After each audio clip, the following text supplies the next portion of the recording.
Hello, my name is Marcus and welcome to Tabletop Reviews. The Lord of the Rings month continues here in December 2024. Today is the 23rd, it's the day before Christmas, and I'm bringing you a little bit of a different tabletop review than I normally do. I'm not going to do a table overview. I'm just going to talk about Lord of the Rings Risk, the 2002 version. I believe there's one from 2003 and one a little bit later on. This is the 2002 version. And I wanted to talk about it. So Risk is a game that I give, I believe, like a 5/2. I like it fine. I like to play it with my friends. He always wants to play it, but he also knows it takes 3 to 4 hours to play, so maybe not always we play it. But when we do, we have a fun time with it. Then I saw Lord of the Rings Risk and I thought, hey, it would be cool to have Lord of the Rings sort of characters in it. But then I found out that it actually changes up the rules, which is obviously awesome. This time you don't have to eliminate your friends or acquire specific targets. You need the most points to win. And there is a tracker. The ring moves along a path until the end, and when it runs out of the board, the game is over and you score your points. And that little change is super awesome to Risk, because it doesn't take as long now. You can postpone it with some elements of the cards that you have that may even score you more points if you also do that. But in the end it will not take as long as the regular little Risk. Like, I think one of our shortest games of actual Risk is about 3 hours. That's our shortest game, and then it goes to like 4. But this one, I don't think you will be playing this one for much more than 1.5 hours. At the max. At the max, I think. We played it at around an hour and we were quite quick. But if you're 4 players, I don't think this game will take much more than 1.5 hours. Of course, there's the expansion, which I think extends it a little bit. But yeah, a short version of Risk. Again, with the Lord of the Rings map, really detailed map. Actually, is much more detailed than I thought it would be. You need to look out because you can only cross waters when there's bridges and you can't cross the mountains. I definitely made the mistake, and it might actually have resulted in me winning, but we didn't discover it until the end where we cleared off the figures. It's unfortunate, I take it on my cake, but we sort of in the group agrees that if everybody just makes the mistake happened, let's do it better next time, you still win. It's the same last time in War of the Ring when my friend won, and then I read the rules and I was like, maybe I would actually have won, but you know, when we both make the mistake, hey, we both make the mistake, you win. Congratulations, right? But it's super awesome with this point scoring, where you have to control the territory that scores an amount of points. How many places you have scores an amount of points. But you also have these missions that you can complete, which score an amount of points based on how you do it. And some of them are quite awesome. Now, there are some rules to it in terms of how you get more of these cards, which can be quite difficult, which can be an annoyance because some of the cards don't score points, just give you a little bit of an ability, but doesn't score points on it. So when you do that, but then you don't get to draw one more, that can be quite annoying. But I of course always try to read the rules and just learn, like, if there's something we aren't too happy about, is it because we maybe played it wrong? And I think it's easier to get those cards than we thought. Maybe. Of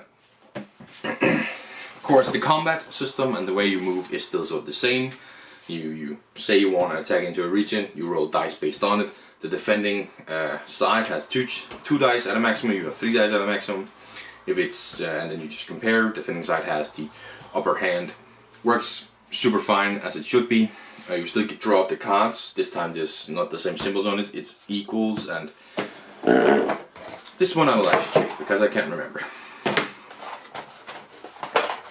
So let me just bring them out here. Yes, you have Nazguls, Elf Archers, and I believe the last one is Eagles. Yes, on the symbol instead of cavalry, countrymen, just soldiers, and that last one which I can't remember. And of course it's sort of at the beginning split up into bad guys, good guys, but that in the end doesn't match up because you don't win together, you win individually.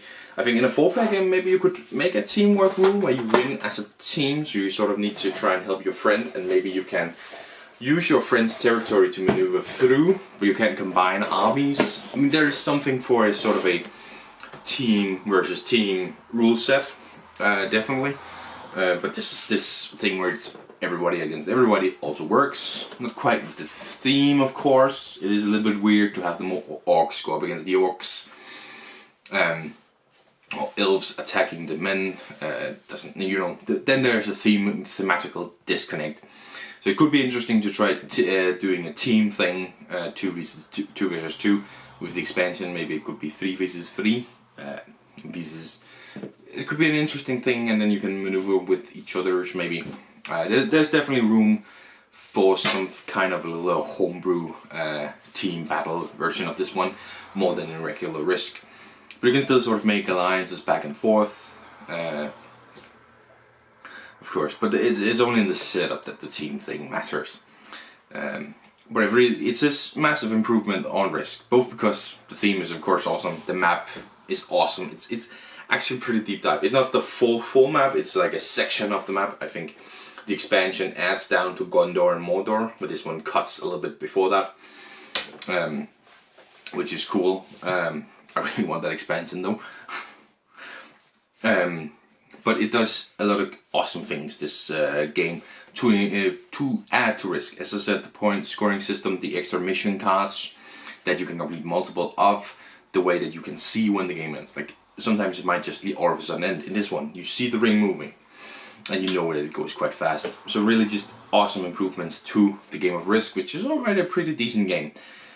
I would give this one a 7 out of 10. And it's definitely staying in my collection because we love to play Risk from time to time. And this is just the version that I would bring and say, let's play this version of it. But that is the short video here for Monday, the 23rd of December. We're closing in the end of the year. This week is going to be the last week where I do table reviews. Next week I'm going to focus on like the game year-end, year start videos, top 10 of the year, top 10 coming in every year, that kind of thing. But for now, thank you very much for watching this video, and I'll see you in the next one. And I will see you in the next one. Bye!